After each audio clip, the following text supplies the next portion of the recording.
자아 및 초자아 왜곡을 나타내는 성격 특성. 지금까지 필자는 경계선 성격 구조의 치료에 관한 중요한 예우적 요소로서 우세한 성격 구성을 검토하였다. 이제 잠재적 예우 지표로서 몇몇 특별한 개별적인 병리적 성격 특성에 좀 더 초점을 맞추려 한다.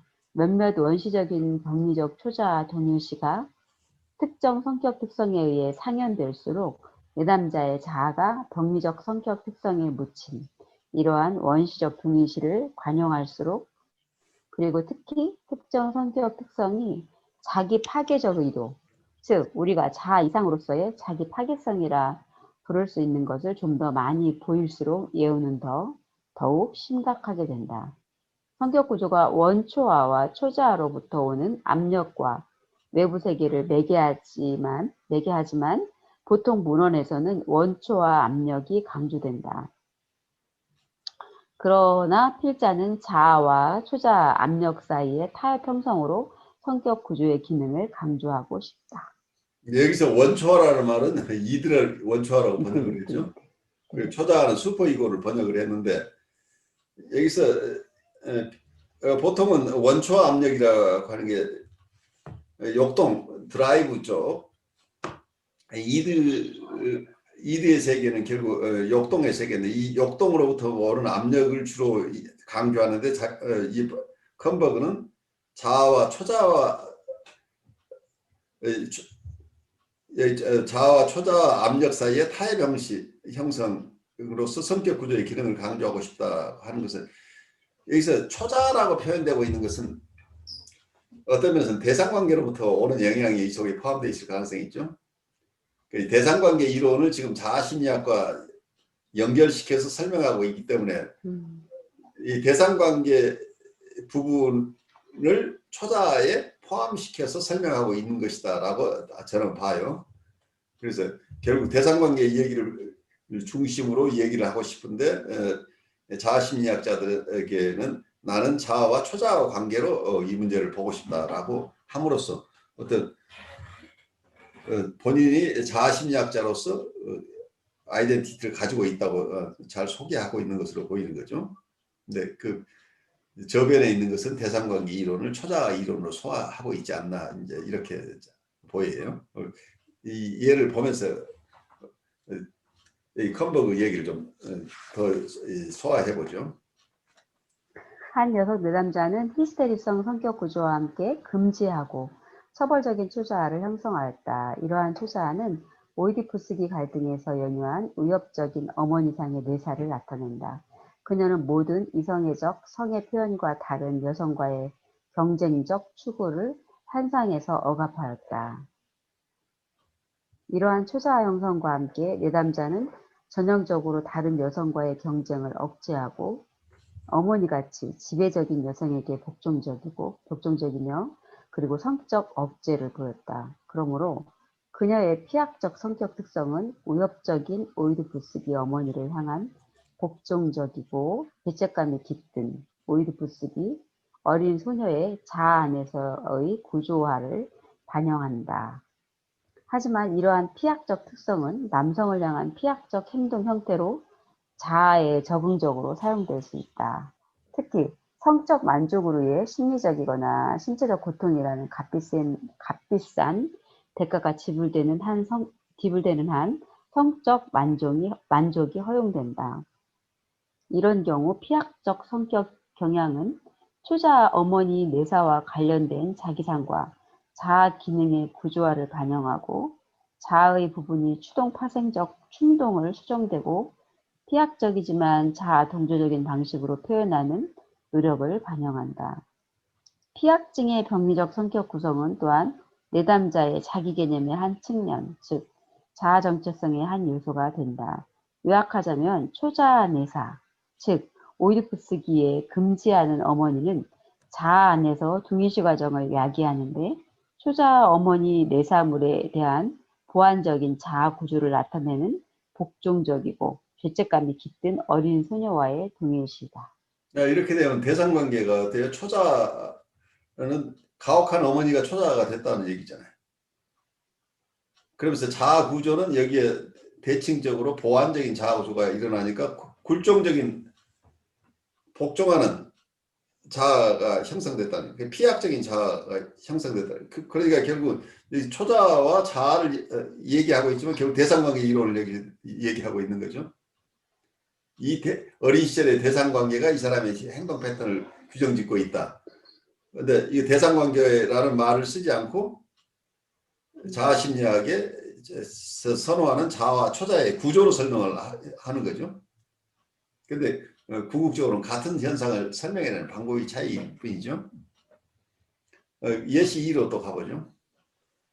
한 녀석 내담자는 히스테리성 성격 구조와 엄격한 초자아를 보였다.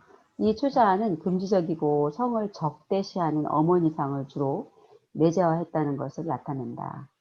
그녀는 지배적 여성에 대해서는 복종적이고 피약적인 행동을 하지만 약한 남성에 대해서는 꽤 통제적이고 지배적인 행동을 나타낼 수 있다. 병리적 성격 구성의 한 표현으로 필자가 초점을 두고 싶은 것은 남성에 대한 후자의 행동인데 이는 다음과 같은 몇 가지 기능을 가진다. 공격자와의 동일시, 즉 가학적 초자와의 성격적 동일시를 통해 지배적인 오이디푸스기 어머니상과 동일시하는 것이다. 복종적이고 피약적인 자아 경향에 대한 반동이 형성된다. 어머니에 대한 오이디푸스기적 거역을 나타내는 기저의 공격성 부분에 대한 합리화된 방출구이다. 이런 경우 엄격한 초자아는 처음에 충분히 관찰되지 않을 수 있다. 성격 구조 내에서 이러한 초자와의 동일시는 자아에 대한 특정한 초자와 제약을 감소시키고 초자아와 원초와 압력에서 나오는 공격성을 바깥으로 굴절되게 허용하기 때문이다. 여기서 여기서는 결국 어머니와의 대상관계 얘기들을 중심으로 이렇게 설명을 하고 있죠. 근데 같은 현상을 설명하는, 그래서 여러분 정치분석 이론을 공부할 때 어느 것이 절대적으로 막 이 길밖에 없고 이게 옳은 이론이라고 우리가 할 수 없는 이유가 이제 여러 가지예요. 같은 현상을 어떻게 임상가가 보는 방법, 퍼스펙티브의 차이라고 보는 거죠. 이건 융은 어떻게 이렇게 이런 경우를 봐요? 융은 모성 컴플렉스라는 이론 가지고 또 다양한 패턴을 만들어내죠. 그러니까 컴버그는 여기서 대상관계 이론을 배경으로 자아와 초자아와의 관계 속에서 이런 현상들을 잘 설명하려고 애를 쓰고 있는데 이 현상을 융은 원형 이론으로 풀이하는 거죠. 그래서 모성 컴플렉스하고 관련해서 원형이라는 이런 또 다른 이론적인 백그라운드를 가지고 이 현상들을 설명해내고 있는 거예요. 그래서 이 현상을 이해하는 다양한 퍼스펙티브를 개발하고 있다는 거죠. 그래서 이런 이론들을 왜 그럼 한 가지만 배워가지고 우리가 쓰면 더 심플할 텐데 왜 이렇게 여러 가지를 공부를 하느냐 하고 우리가 얘기를 할 수 있을 텐데 이 세상에는 사실은 이렇게 책으로 써놓으면 행동 유형이 굉장히 몇 가지로 나오고 성격 유형도 몇 가지로 나오고 질병의 유형도 교과서적으로 이렇게 나올 수 있지만 실제로 만나는 분들은 각각 너무도 독특한 분들이에요. 다 신비의 대상들이죠. 근데 이 신비의 대상을 이해하는데 아무리 많은 학자들이 여러 가지로 분류를 하더라도 이 사람들을 다 분류해낼 수 없다는 한계가 있죠. 그래서 어느 분을 이해하는데 어떤 퍼스펙티브가 가장 유용할지 우리가 잘 몰라요. 그런데 이분을 이해하겠다고 할 때 이분을 병원에서 하듯이 이분 성격 테스트 한다고 일주일씩 계속 테스트만 해서 이 사람을 우리가 알아낼 수 있는 것은 아니잖아요. 근데 이분들 임상적으로 우리는 계속 만나가면서 이분들을 파악해야 되는데 이 방법이 의식의 세계만 가지고 파악할 수 없는 어려운 영역이거든요. 이분 스스로가 어려움을 겪고 있는 건 이분의 의식 세계가 아니라 무의식 세계에서 오는 영향들이기 때문에 그걸 잘 파악하기 위해서는 우리 무의식 속에 이분의 무의식을 파악할 수 있을 만한 자원들이 있어야 되는, 그 리소스가 있어야 되는. 그래서 농사를 짓는데 우리가 괭이 하나만 가지고 농사를 지을 수 있어요. 호미도 있고 괭이도 있고 삽도 있고 여러 가지 연장이 필요하죠. 집을 짓는 데도 마찬가지고. 그리고 우주를 관찰하는 데는 망원경이 있어야 되고 미생물의 세계를 이해하기 위해서는 현미경이 있어야 되는 것처럼 이 신비의 대상을 우리가 이해하는데 어떤 퍼스펙티브, 어떤 연장을, 어떤 툴로 이분을 보아야 될지 우리가 알 수 없다는 얘기예요.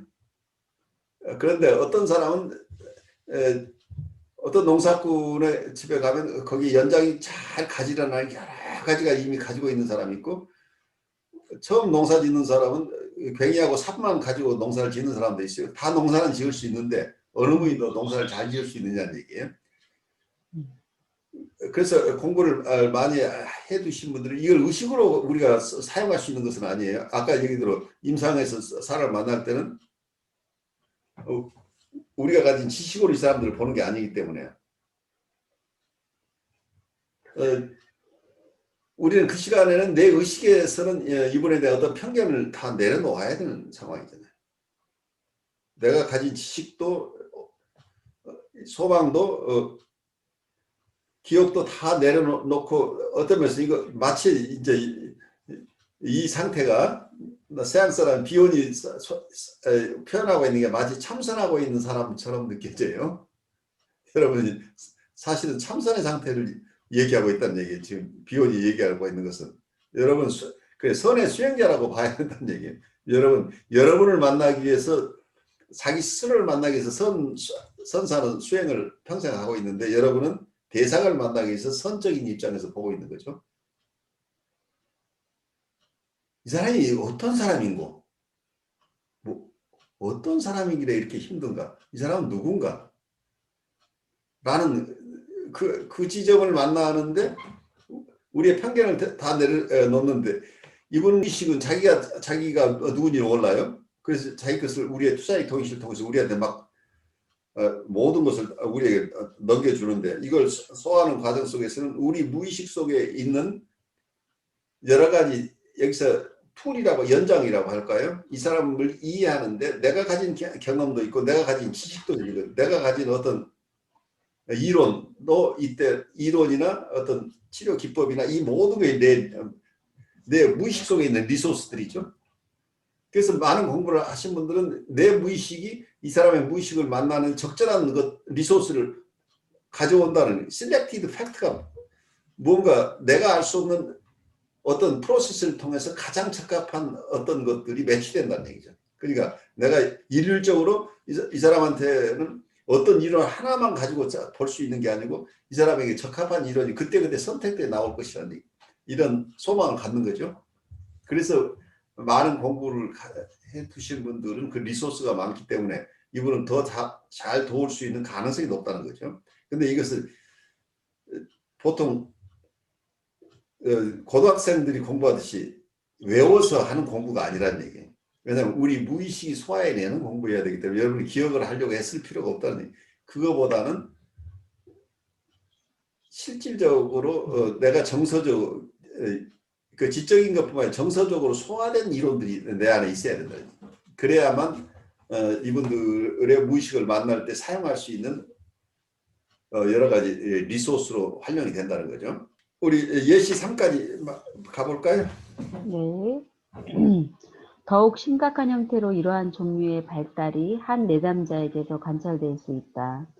그는 구조화된 환경에서는 꽤 억제되고 부끄러움을 타며 복종적이었지만 지배나 권력이 개입되는 비구조화된 사회적 상황에서는 놀라울 정도의 공격성, 거만함, 어리석은 모습을 보였다. 이 경우에는 대개 자아 기능의 억제적 효과를 보이는 단호하고 엄격한 초자아가 우세하다는 것을 발견할 수 있다. 그러나 사회적으로 편한 다른 환경에서는 공격자와의 동일시가 일어나고 이제 초자아 기능은 가학성 성격 특성에 통합되어 나타난다. 이런 상황에서 자아는 초자아와 동일시함으로써 병리적인 자유를 얻고 가학성 성격 특성에서 공격 충동에 합리화된 표현을 허용받음으로써 참기 어려운 충동으로부터 자유를 얻는다. 거만함은 전능한 가학적 초자아상과의 성격적 동일시를 나타낸다. 어리석은 모습은 외적 현실의 부인을 표현하는데 이것은 자아의 현실 검증을 초자아가 억제하는 것과 같다. 다른 맥락에서 비유는 거만함과 어리석음을 편집적 경향에 대한 방어로 기술하였다.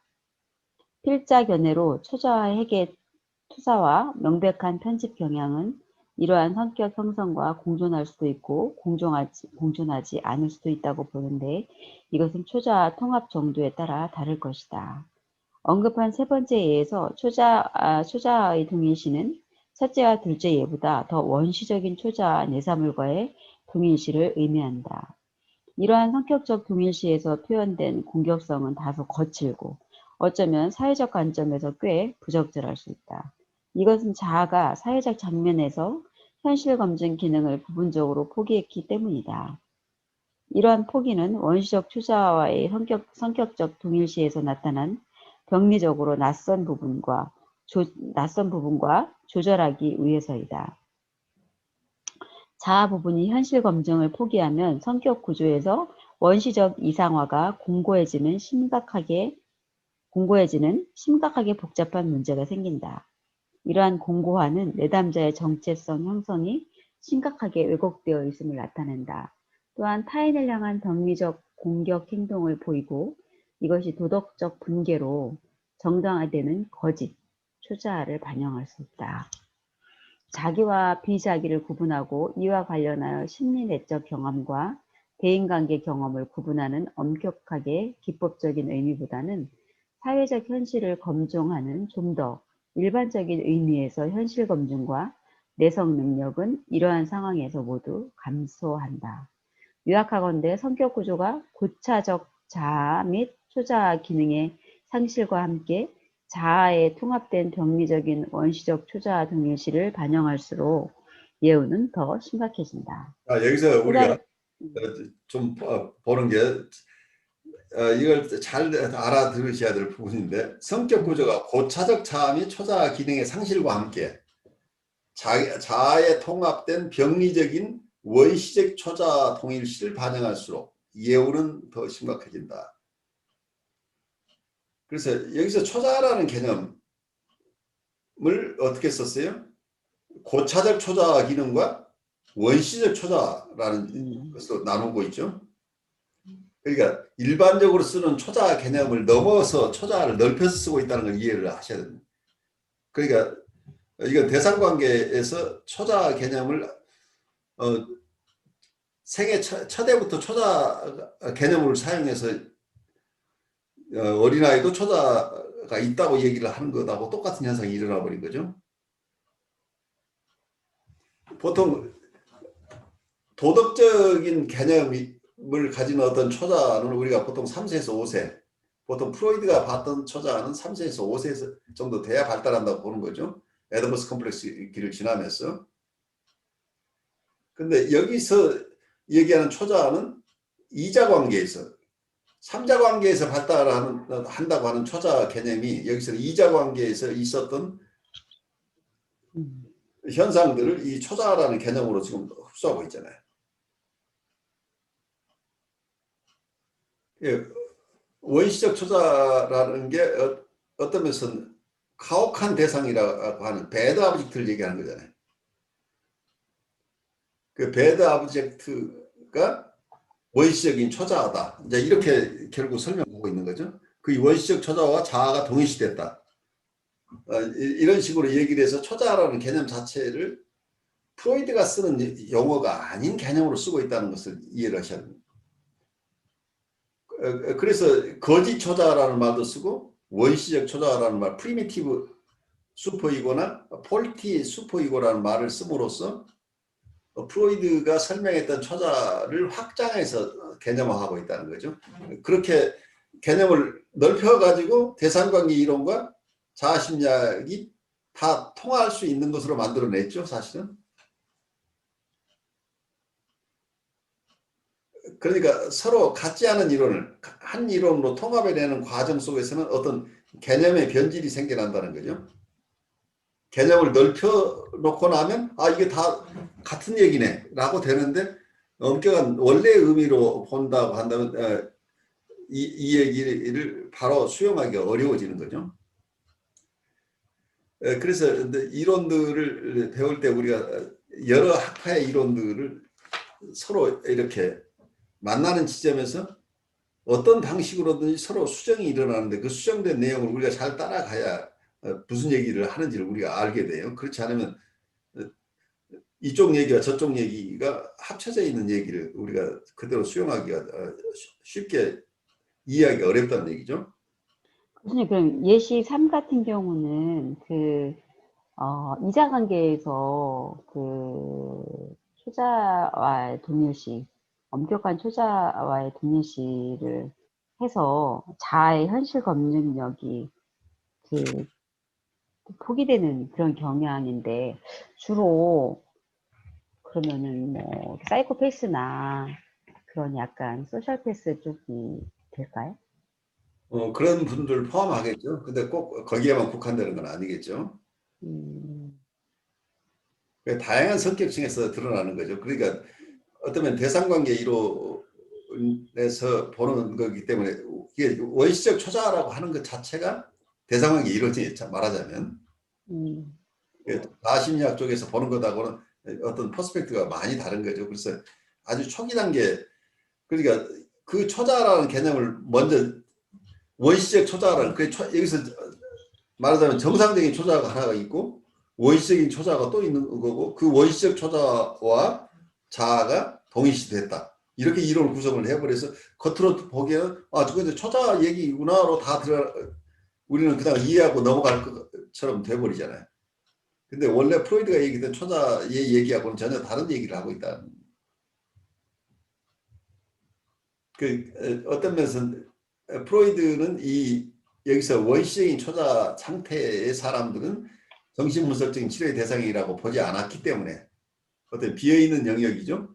그걸 대상관계 이론 쪽에서는 이런 프로이드의 그런 개념보다는 대상관계 이론 중심으로 독특한 이론을 형성하면서 프로이드에 반하지 않는다는 것 때문에 초자라는 개념을 가끔 쓰긴 하지만 초자 중심으로 이론 구성을 하지는 않아요. 대상관계 이론에서는 초자가 그렇게 큰 의미를 갖지 않는데 여기서는 이 두 가지를 섞어서 설명하려고 하니까 본인이 애쓰고 있지만 사실은 우리가 나중에 이걸 읽고 나서 기억에서 우리가 잘 활용하기는 어려워요. 왜냐하면 아티피셜하게 이걸 섞어서 지금 설명하고 있기 때문이죠.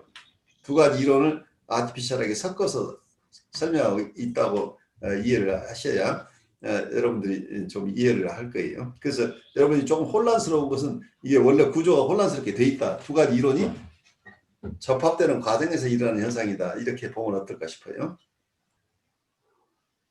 또 다른 중요한 예우적 요소는 성격 구조에 통합된 갈등적 동일시를 반영하는 모순된 성격 특성을 자아 및 초자아가 관용하는 정도이다. 서로 양립할 수 없는 성격 특성이 개인 속에서 그대로 나타날 수 있는 정도는 자아 분열이 존재하는 정도의 지표가 된다. 자아에서 분열이나 이와 관련된 원시적 방어가 우세한 것은 경계선 성격 구조의 한 표시이다. 그러나 이러한 맥락에서 자신의 모순된 행동을 합리화하려고 하지 않고 이러한 행동이 자아와 초자아가 모순된 동일시 체계를 관용하는 것을 나타낸다면 심리치료에 대한 예우는 부정적이다. 한 예로 심각한 피학적 경향을 보이고 항상 타인의 공격성을 탓하거나 운명으로 실패를 합리화하며 동시에 특정 상황에서 감질나게 하는 가학적 행동을 보이는 한 내담자는 이렇게 감질나게 하는 행동과 자신이 타인에 의해 얼마나 혹사당하는지에 대해 불평하는 경향성 간의 모순에 직면당했을 때 전혀 당황하지 않았다. 어떤 행동 패턴 내에 이러한 모순을 관용하는 것은 심각한 예우 표시이다. 또 여기서 다른 이해해. 자아와 초자아가 모순된 동일시 체계를 관용한다. 그러니까 이 사람은 한편에서는 굉장히 아까 여기서 피학적인 경향을 보이는데 또 한쪽에서는 굉장히 가학적인 경향을 보이고 있죠. 이게 모순되죠. 모순되는 것이 전혀 이 사람은 이상하지 않은 거죠. 그러니까 이게 해이라는 거예요. 이게 분열되어 있다는 거예요. 인격이 통합되어 있는 사람은 이걸 못 견디잖아요. 어느 한쪽으로 통일을 해야 되는 이 인티그레이션이 안 되고 있어서 이분은 그냥 그렇게 하는 거예요. 이러한 모순을 넌 또 굉장히 양심적인 것처럼 하면서도 어떨 때는 왜 이렇게 남을 이렇게 힘들게 해? 라고 얘기해도 그럴만 하니까 그런 거야 라고 전혀 이것을 당황해 하지 않는다는 얘기예요. 인격의 통합성이 결여되어 있다는 얘기죠. 여기서 감질나게라는 표현은 티싱이라는 놀리는 태도라. 티싱. 이게 아마 번역이 조금 묘하게 돼 있어요. 가학적인데 그게 감질나게 가학적이라는 그 말이 좀 이상하죠. 남을 짓궂게 해서 가학적이다. 짓궂게 우리가 어떤 대상에게 짓궂은 짓을 하게 되면 그 대상은 괴롭죠. 그래서 나는 이 사람을 놀리는 것을 통해서 가학성을 발휘하고 있는 거죠. 근데 이분은 또 한편에서는 남들이 왜 그렇게 공격적인 것에 대해서 불평하면서 자기가 또 다른 사람한테 공격적이라는 얘기죠. 그래서 가학성과 피학성은 같은 사람에게 있는 경우가 많다고 보는 거예요. 그래서 이게 가학성과 피학성이 같이 있다는 얘기는 인격이 통합이 되지 않았다는 얘기죠. 그래서 해리성, 분열성이라는 얘기. 그래서 주로 원시적인 방어라는 게 분열을 중심으로 원시적인 방어가 있다는 걸 이해를 하셔야 돼요. 억압이라는 기제를 사용하는 분은 이게 상충되는 것을 용납하지 않아요. 그래서 상충되는 것을 보통 억압에 놓고 있어서 인격 자체는 자기는 한쪽으로만 드러나죠. 어쩌다가 억압이 실패하는 경우에 그 다른 쪽이 드러나긴 하지만 일반적으로는 통합된 인격 체계를 보통 보인다는 얘기예요. 그런데 여기서 우리가 만나는 분열성 인격 구조를 가지신 분들은 이런 어떤 자아나 초자의 모순된 동일시 체계가 이게 모순이 있어도 그 모순을 별로 심각하게 느끼지 않는다는, 그건 당연히 그때는 그렇고 이때는 이런 거야 라고 이것을 전체적으로 이 모순 때문에 이걸 모순을 제거해야 된다는 이런 생각을 안 하게 된다는 얘기죠. 그러니까 이렇게도 살고 저렇게도 살고 또 다음에 또 기회 되면 다른 쪽으로 살고, 그러니까 굉장히 친절한 사람으로 드러나는데 어느 순간 보면 아주 냉혹한 사람으로 드러나요. 그러다가 또 어느 순간 또 친절한 사람입니다. 근데 자기가 이렇게 변덕스럽게 사는 것 자체가 그게 크게 문제되는 것이 아니라고 느끼고 있는 거죠. 또 다른 예로, 여기죠. 또 다른 예로 과도하게 세심하고 강박적인 내담자가 어떤 상황에서는 어떤 갈등도 경험하지 않고 상당히 부정직할 수 있었다. 이 경우 특히 우세한 것은 초자 병입니다. 여기서 다른 예로는 과도하게 세심하고 강박적인 내담자가 어떤 상황에서는 어떤 갈등도 경험하지 않고 상당히 부정직할 수 있다는, 굉장히 양심적인 사람 같은데 어느 순간에 가면 아무렇지도 않게 엉뚱한 짓을 하는 거죠. 아주 정직한 모습으로 드러나다가 아주 부정직한 모습이 드러나도 이거 자체가 부끄럽지 않은 상황이라고 한다면 이게 해리된 상태라고 볼 수 있는 거죠. 근데 실제로 드러나잖아요. 아주 점잖은 분이 갑자기 어느 순간에 엉뚱한 짓 하는 경우들 나오잖아요. 저희 내담자 같은 경우도 굉장히 본인은 계속해서 부모님한테 그렇게 부모님 속을 썩이고 이렇게 뭔가 이렇게 피해를 주거든요. 계속 피해를 줘요. 그렇죠. 피해를 주는데 얘가 진술하는 것들은, 얘가 호소하는 것들은 부모님이 자기를 못 살게 된다. 이렇게 얘기를 또 하거든요. 그러니까 이게 자기는 피해를 받고 있다고 계속 주장하면서 자기는 가해를 하고 있는 거죠. 가피하고. 이 모순되는 그 자기가 누군가를 지금 뭐 전혀 모르고 있잖아요. 그렇죠. 분열된 자기를 살고 있잖아요. 대상도 분열시키고 있는 거죠. 그래서 좋은 것은 자기 거고 나쁜 것은 다 남 거예요. 부모님은 다 나쁜 것은 다 부모님 거고 자기는 좋은 거고 자기는 피해자고 가해자는 부모님이라고. 근데 얘는 계속 자기는 가해를 하고 있는 거죠. 근데 이것이 모순되는 것이라는 걸 별로 가져오지 못하잖아요. 이게 방어라는 얘기예요. 이 두 세계를 완전히 분리시켜 놓고 있어서 결국 딴 세계로 사는 거죠. 분열이 정말 맞는 것 같아요. 그죠? 예. 이 사람의 세계는 두 세계가 완전히 다른 세계잖아요. 자기가 가해하는 세계는 가해하는 세계 자기는 거기서 엄청난 쾌감을 느끼잖아요. 그렇죠, 그렇죠. 가학성으로부터 만족을 얻고 있잖아. 쾌감을 얻고 있잖아. 네. 그러면서 또 자기가 피약성으로부터 또 만족도 있어요. 양쪽이 다 만족이라니. 그래서 이 사람들이 거기서 벗어나기 어려운 거죠.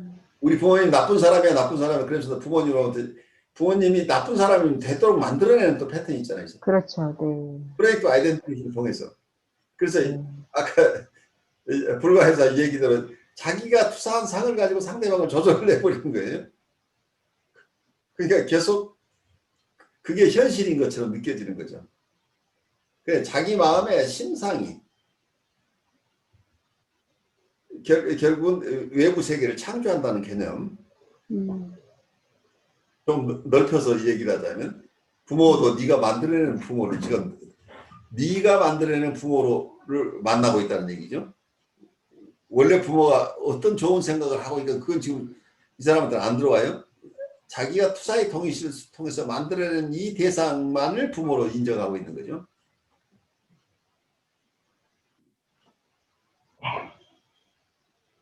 그래서 이 자기의 투사를 거두어들이는 과정이 페인풀하죠. 근데 그 과정을 어떻게 안전하게 갈 수 있느냐예요. 그러니까 우리가 임상에서 만나는 분들은 이게 지나치게 투사가 많아서 현격하게 드러나요. 그런데 일상을 사는 우리도 우리의 세상 삶 전체가 이게 허상이고 환상이고 있다고 하는 것도 가짜로 있는 거다라는 것을 우리가 이해해야 우리가 인격적인 성숙이 일어난다고 하는 점에서 우리 이 공부는 임상 공부이기도 하고 영성 공부이기도 해요.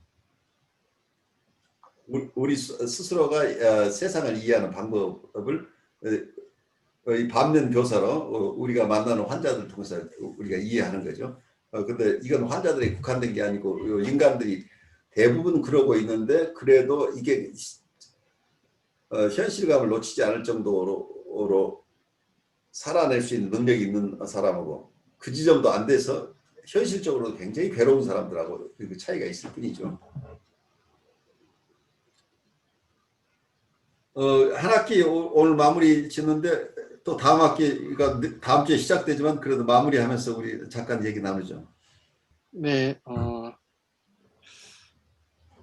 저는 한 학기 하면서 이제 물질적으로 배우는 것도 있지만 사실 이 컨버그 이 책은 뭐 명료하게 정리되는 것 같진 않아요. 배워도 그렇죠.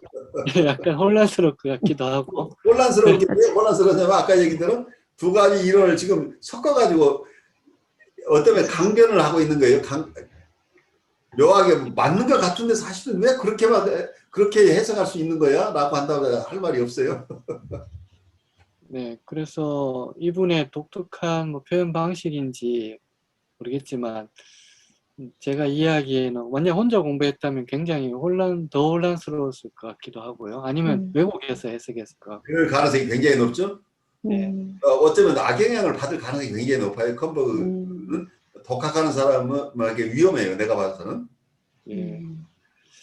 근데 교수님께서 이제 컨버그가 처한 환경 입장에서 설명을 해주니까 그걸 조금 더 구분해서 생각할 수 있었던 계기가 됐던 것 같고요. 그 다음에 임상에서 제가 지금 이제 내담자한테 대하는 태도가 돌이켜보니 의도적인 건 아니었지만 이 한 학기 공부를 하면서 굉장히 좀 변화된 부분이 좀 있는 것 같아요. 저한테. 치료 세팅을 중요하게 생각하는 부분이라든가 오늘 또 조금 다시 이거는 이제 다음에 제가 어떻게 적용이 될지 봐야 될 부분이겠지만 마음가짐은 그 내담자 만날 때 내담자 오래 만나다 보면 내담자에 대한 저의 그 기억으로 인한 상이 생기더라고요. 바로 상이 생기죠. 이게 고정이 생긴다는 거죠. 예. 그 오래 만날수록 이해를 하면 한다 할수록 제가 이제 고정시켜 놓은 뭔가를 이제 가지고 들어가는데 그게 저한테 이제 좀 주의해야 될 점이라는 생각이 들었고 얼마나 이걸 현장에서 처음 만나는 것처럼 그걸 바라볼 수 있을까라는 과제가 생긴 것 같습니다.